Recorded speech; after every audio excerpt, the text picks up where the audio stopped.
గుండ్లమాసులు గ్రామం గుండ్లమాసులు పరిధిలో గల కోలెంట్ ల్యాబొరేటరీస్ పరిశ్రమలో అక్రమాలు ముఖ్యంగా ఏంటంటే ఈ కోలెంట్ ల్యాబొరేటరీస్ పరిశ్రమ పర్మిషన్ లేకుండా నక్కవాగు నుంచి విపరీతమైన వాటర్ అక్కడ నుంచి అక్కడ డంప్ చేసుకొని అక్కడ నుంచి ఆల్రెడీ ఒక లైన్ ఉంది. ఆ లైన్ పర్మిషన్ లేకుండా ఆ లైన్ ద్వారా మళ్ళీ కంపెనీలకు వాటర్ తీసుకొచ్చి అది కాకుండా మళ్ళీ ఇంకో కొత్త లైన్కు రాత్రి నైట్లో 11-12 గంటల రాత్రి మళ్ళీ అక్రమంగా 2-3 జేసీబీలు పెట్టి మళ్ళీ కొత్త లైన్ అని కూడా రాత్రి ప్రయత్నం చేశారు. కాబట్టి దాని గ్రామస్తులందరూ గమనించి పోయి గ్రామస్తులందరూ అడ్డుకోవడం జరిగింది కాకుండా మళ్ళీ ఉదయం ఆ లైన్ పర్మిషన్ లేని దాని లైన్ కూడా ఆపాలని వెళ్ళాము.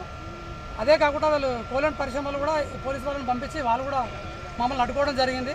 మేము లా అండ్ ఆర్డర్కి ఎటువంటి ఆటంకం కలిగించాము. అక్రమ కట్టడాలు కొన్ని కాదు. కోలెంట్ ల్యాబొరేటరీస్ ఈ గుండ్లమాసులు అత్తూర మండలంలో కోలెంట్ ల్యాబొరేటరీస్ అక్రమాలు అన్నీ కాదు, చాలా దారుణం.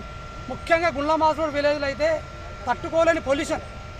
ఈ ఏసీ లైన్ల ద్వారా ఇక్కడ నుంచి ఎఫ్లెంట్ కొట్టడానికి కూడా ప్లానింగ్ చేస్తున్నారు ఈ కంపెనీ వాళ్ళు.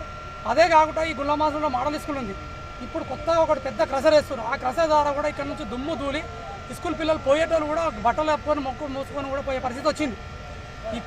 ఇప్పుడు నడిచే ఈ పెద్ద ఒకటి క్రషర్ కనిపిస్తుంది అక్కడ పైన, అది కూడా స్టార్ట్ అయిందంటే ఇది మొత్తం విలేజ్కి వస్తుంది, విలేజ్ మొత్తం బాగుతుంది. 100 టన్ బాయిలర్ కూడా పడితే ఆ దుమ్ము అంతా ఊర్లోకి వస్తుంది. దానివల్ల దమ్ము లంగ్స్ ప్రాబ్లం, ఇప్పటికి ఆల్రెడీ హార్ట్ ప్రాబ్లమ్స్ ఇది కెమికల్ వల్ల.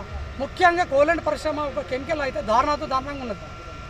ఈ కట్టడాలు కూడా ఏ గ్రామ పంచాయతీకి పర్మిషన్ లేకుండా ఏ పర్మిషన్ తీసుకోకుండా ఇష్టాన్ని రాజాగా వెనక ఇప్పుడు పర్మిషన్ కొత్తగా ల్యాండ్ తీసుకురు, దీన్ని కూడా పర్మిషన్ లేకుండా కట్టుకుంటూ వెళ్తూనే ఉన్నాడు.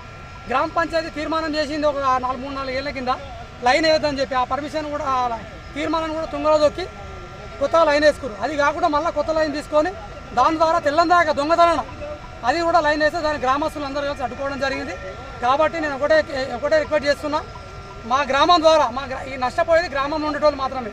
ఈ గ్రామం ఈ కంపెనీ వాళ్ళు చాలా నష్టపోతుంది. ఉపాధి పరంగా మాత్రం యువకులకు ఎటువంటి ఉపాధి లేదు. ఏ ఒక్కరికి ఇప్పటి వరకు కూడా ఒక ఉపాధి కల్పించలేడు, అంటే ఒక్కరికి ఎంప్లాయ్మెంట్ లేదు.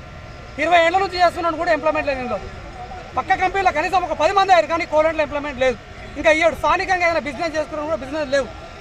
సైకిల్ కార్ నుంచి మొదలు పెడితే ప్రతి ఒక్క బండి వాందే, ప్రతి ఒక్కటి ఏది ఉపాధి లేదు. ఇప్పుడు స్మెల్ విడుచుకున్నా మేము, దుమ్ము వచ్చి మాకు ధూళి మాకు సావుడు బతుకంతా మేమే, అన్నీ మేమే.